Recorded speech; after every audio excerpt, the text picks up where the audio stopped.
कि बच्चा जब अंग्रेजी सीख जाएगा तो बड़का विद्वान हो जाएगा। दुनिया में इससे बड़ा झूठ कोई दूसरा है नहीं।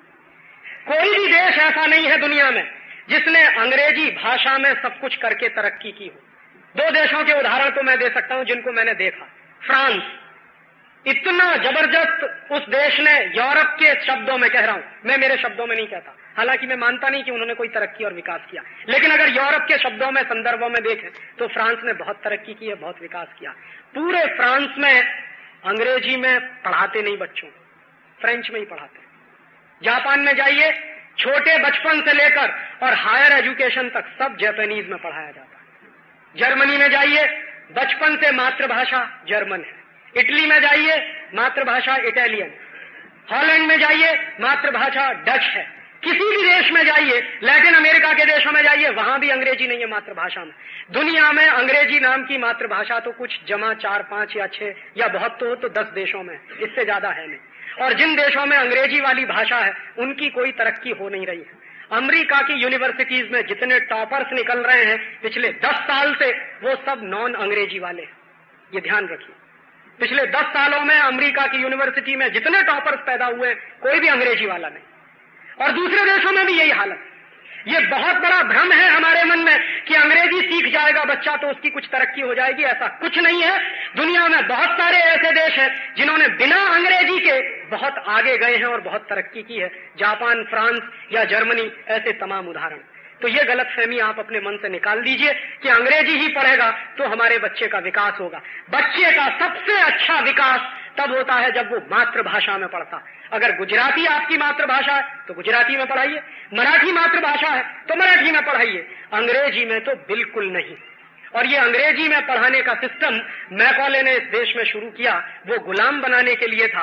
तो हम आजादी के बाद अपने बच्चों को जानबूझकर गुलाम बनाने के लिए और मम्मी पापा के रहते हुए जानबूझकर अनाथ बनाने के लिए, बराबर याद रखिए, कॉन्वेंट स्कूल माने अनाथ बच्चों का स्कूल। यूरोप में कॉन्वेंट स्कूल वही होते हैं जहां अनाथ बच्चे पढ़ते हैं।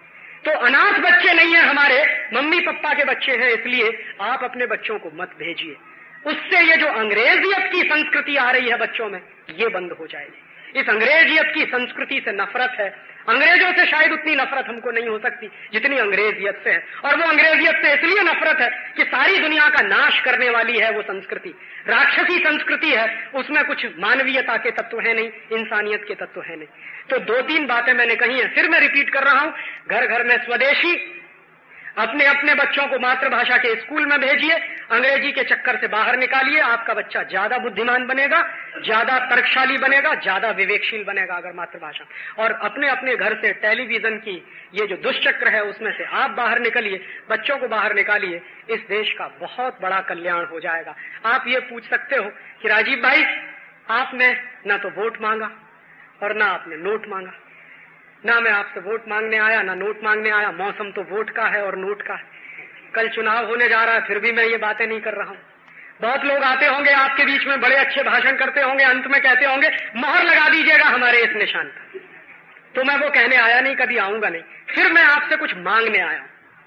मुझे आपका समय दान चाहिए, आपके जीवन का कुछ समय चाहिए। ना वोट चाहिए, ना नोट चाहिए, आपके जीवन का समय चाहिए। तो आप क्या करें?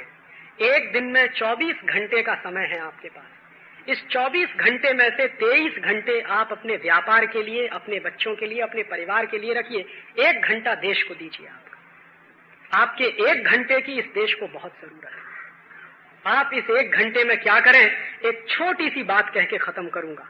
1757 का जब प्लासी का युद्ध हुआ था, 300 अंग्रेज सिपाहियों को लेकर रॉबर्ट क्लाइव आया और 18,000 हिंदुस्तानी सिपाहियों पर विजय हासिल की। युद्ध जीतने के बाद जानते हैं रॉबर्ट क्लाइव ने एक जुलूस निकाला और उसके लिए उसने लिखा है अपनी डायरी में। उस डायरी के 2 पन्ने मेरे पास हैं और जब जब मैं पढ़ता हूं मेरे दिल में आग लग जाती। क्लाइव ने लिखा अपनी डायरी में कि मैंने जब प्लासी का युद्ध जीत लिया तो 300 अंग्रेज सिपाहियों के साथ मैंने एक विजय जुलूस निकाला, कलकत्ता से मुर्शिदाबाद तक का। तो उस विजय जुलूस में क्या होता था? क्लाइव घोड़े पर बैठकर आगे आगे चलता था, उसके पीछे 300 सिपाही चलते थे। और उसने डायरी में लिखा है कि मेरे 300 सिपाहियों का जुलूस देखने के लिए सड़क के दोनों किनारे करोड़ों करोड़ों हिंदुस्तानी खड़े होते थे। और उसने आखिरी वाक्य लिखा है कि जो सड़कों के दोनों किनारे खड़े होकर मेरा जुलूस देखते थे और तालियां बजाते थे,